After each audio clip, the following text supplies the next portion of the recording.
In this video, I'm going to go through when you should make the leap to becoming a professional photographer. So the first key step that I think should be pretty much put across for any profession, especially something so competitive like photography, is the 10,000 hour rule.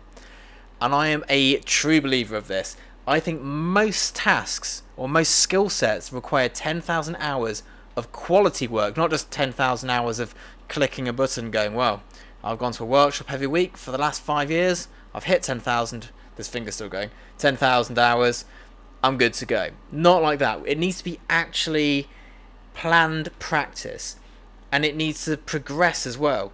So we're looking for 10,000 hours of work to get to a point where you can become a professional. But that's not to say you can't charge money before then. I was charging money way before I hit 10,000 hours because you can get work before then.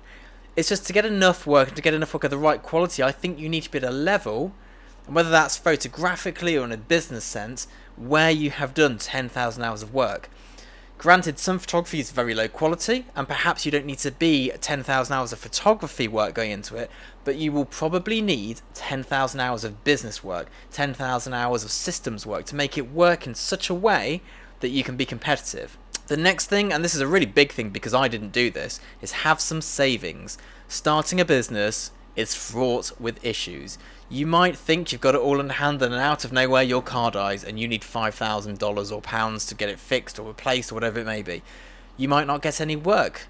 You know, month one for everyone is normally brilliant because everyone's like, oh, they've just started, we'll give them a job, get them going.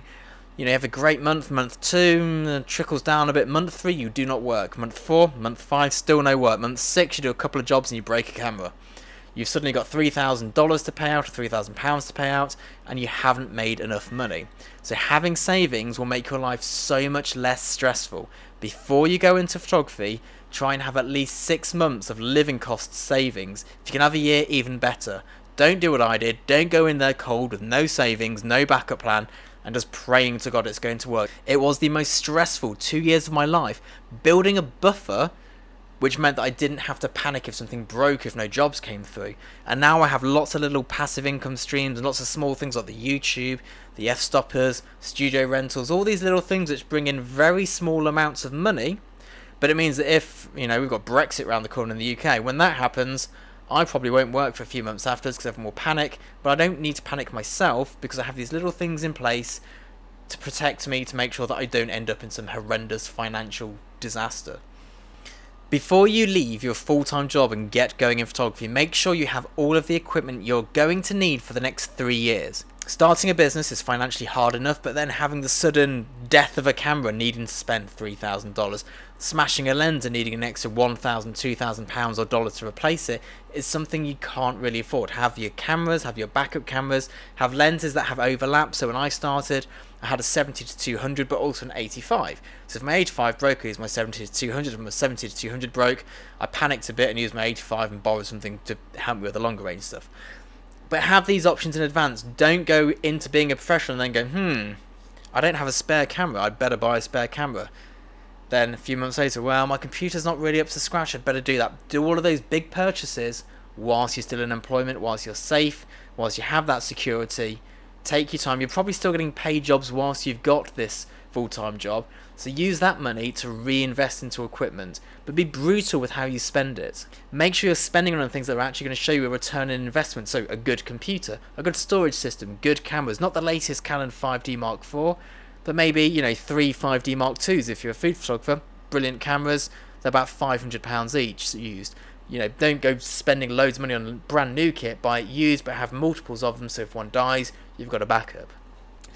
And the final tip I'm going to give today is that your work needs to be at least as good as the other professionals in your area.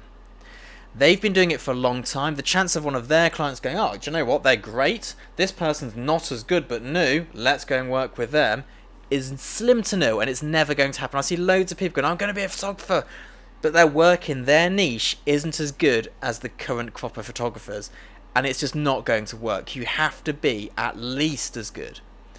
Yes, you can be cheaper, which some clients may want, but you'll quickly come a crop with that because there's a reason why we charge what we charge, because it's an expensive industry.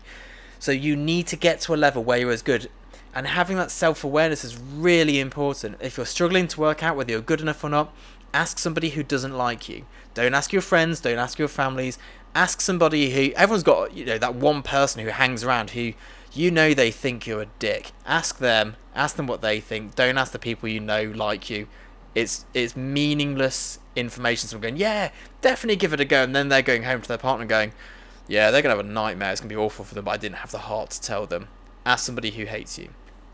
I hope these tips have been of use. I'm still doing a daily video through September. If you're enjoying these videos, hit subscribe, hit like, and I'll see you all next time.